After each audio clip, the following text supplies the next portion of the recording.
अब सन्नाटा पसरा है। कभी आंगन में हंसी की गूंज थी, अब सन्नाटा पसरा है। कभी दादी की गोद थी, अब मोबाइल का तकिया है। कभी रिश्ते दिल से निभते थे, कभी रिश्ते दिल से निभते थे, अब चैट में टिके हैं। कभी घर परिवार था, अब सिर्फ एक फ्लैट में सुनते हैं। आदरणीय निर्णायकगण, शिक्षकगण और मेरे प्यारे साथियों, आज मैं आपके सामने एक ऐसे विषय पर चर्चा करने जा रही हूँ जो हमारे भारत की आत्मा है, और वो है बदलती भारतीय पारिवारिक व्यवस्था, चिंतन की आवश्यकता। हमारे भारत को परिवारों का देश कहा जाता है। हमारी पहचान हमारी परंपरा, संस्कृति तथा संयुक्त परिवार की नींव पर टिकी हुई है, जहाँ एक ही छत के नीचे 3 पीढ़ियां रहती थी। दादा दादी का अनुभव, माता पिता का स्नेह और बच्चों की किलकारियां, यही था एक सच्चा भारत। पर अब ये दृश्य हमें धीरे धीरे बदलता नजर आ रहा है। समय के साथ साथ घर तो बड़े हो रहे हैं, पर दिलों की दूरियां बढ़ती जा रही है। आज के समय को पीछे छोड़ते जा रहे हैं। हम अपनी करियर, कमाई और सुविधाओं में इतना व्यस्त हो गए हैं कि हमारे पास रिश्तों के लिए समय नहीं बचा।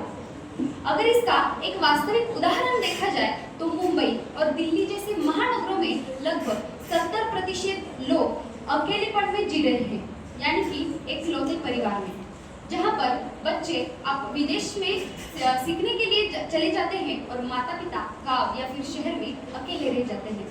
पहले त्योहारों पर पूरा परिवार मिलकर दिवाली मनाता था, और अब सिर्फ व्हाट्सएप के वीडियो कॉल पर हैप्पी दिवाली बोलकर जिम्मेदारी पूरी हो जाती है। पहले हम घर लौटते थे सुकून पाने के लिए, पर अब घर में भी ऑफिस लेकर आते हैं। तो इस परिवर्तन के कारण क्या है? एक, आधुनिकता और तकनीक। जहां पर सोशल मीडिया ने दूर के लोगों को तो पास कर दिया, पर पास के लोगों को ही दूर कर दिया। आज हमारे परिवार में संवाद ऑनलाइन है, पर उसमें वो गर्माहट नहीं दिखाई देती। दूसरा, आर्थिक स्वतंत्रता। यहाँ पर हर व्यक्ति को अपने निर्णय खुद लेने हैं। स्वतंत्रता अच्छी चीज है, पर अगर वो स्वार्थ में बदल जाए तो उससे परिवार टूट जाता है। तीसरा, समय की कमी और भागदौड़। हम अपने करियर में इतने दौड़ रहे हैं कि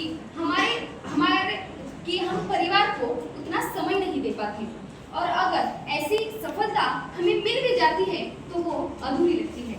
चौथा और महत्वपूर्ण, कि पाश्चिमात्य जीवन शैली का प्रभाव। हमने उनकी सुविधाएं तो अपना ली, पर अपने संस्कार खो दिए। पहले हमारा परिवार एक इमोशनल सपोर्ट सिस्टम होता था, और अब एक सोशल स्टेटस बन चुका है। तो ये सचमुच एक चिंतन की आवश्यकता है। इसमें हमें ये परिणाम दिखाई देते हैं कि वृद्धजन अपने अकेलेपन से जूझ रहे हैं। बच्चे डिजिटल दुनिया में तो जी रहे हैं, पर संस्कार की छाया से कई दूर। तलाक, तनाव और अवसाद जैसे मामलों में हम आगे बढ़ रहे हैं, और संयुक्त परिवार जैसे मानो एक सिर्फ फोटो फ्रेम में ही दिखाई देता है। 2024 के एक रिपोर्ट के अनुसार भारत में लगभग 35% बुजुर्ग एम्प्टीनेस सिंड्रोम, यानी कि अकेलेपन की समस्या से जूझ रहे हैं। माता पिता सिर्फ अकेले रहते हैं, पर उनके दिल में घर की कोई शांति नहीं दिखाई देती। तो सच में ये चिंतन की आवश्यकता है। अगर हम बच्चों को वो सारी चीजें दे रहे हैं, पर समय नहीं, तो हम बच्चों को ये सिखा रहे हैं कि आसानी है, पर हम उन्हें अपनी संस्कार की छाया से कई दूर भेज रहे हैं। हमें ये बात समझनी होगी कि संस्कृति और आधुनिकता एक साथ चल सकती है, पर आवश्यकता है थोड़ा रुकना, सुनना और थोड़ा साथ देने की।